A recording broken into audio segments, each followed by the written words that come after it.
Well, ladies and gentlemen, let's take a couple of days off, so apologies for no videos on Friday and this morning. But obviously I'm here this afternoon to give you a quick news update. And there really isn't much of a news update to give you apart from the appointment of Mr. Jonas, who's been appointed as a special envoy to the United States.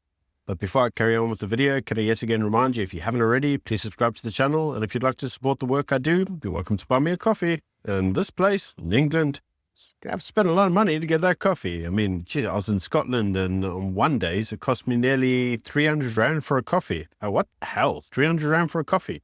What's it made from? Gold? In any case, Mr. Jonas has been appointed as the special envoy to the United States. Now, for those of you who don't know who he is, you'd be forgiven for not knowing who he is, because to be frankly, I didn't know who he was. But apparently he was the deputy finance minister underneath Jacob Zuma. And he was very famous because he basically testified at the Zondo Commission. He testified at the Zondo Commission that Zuma was trying to allocate monies into the Gupta's network, and supposedly, allegedly, he had been offered a number of hundreds of millions of rands to help facilitate the process, to which he said no, and then apparently, allegedly, he got fired for it. Now, he testified to that at the Zondo Commission, and everybody says, well, that means he's one of the good guys. Now, he currently sits there as a non-exec chairman of MTN. And apparently, he has some form of commercial experience. And if you recall, in 2018, Ramaphosa said that he, upon going into office, he was going to go around the world and drum up interests. And he was sending out these special envoys who would go out there and encourage people to invest in South Africa. And Jonas was one of the people who was pushed forward to do that.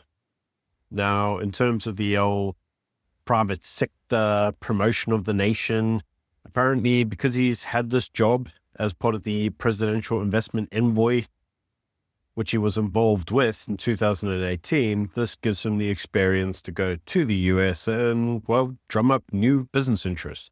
As part of that, he's going to be required to engage with the US government officials and tell private sector partners that they should trade with South Africa. This is all to improve the diplomatic, bilateral, and trade priorities and agreements with the US. Is it going to work? Don't know. But it's interesting that he was promoted as being a special envoy and not the ambassador. Now, this specific individual is historically an ANC individual. It's interesting that they haven't pushed him forward for the ambassador's role, because all the GNU parties are in dispute as to who should be promoted. Should it be a DA guy or an ANC guy or what?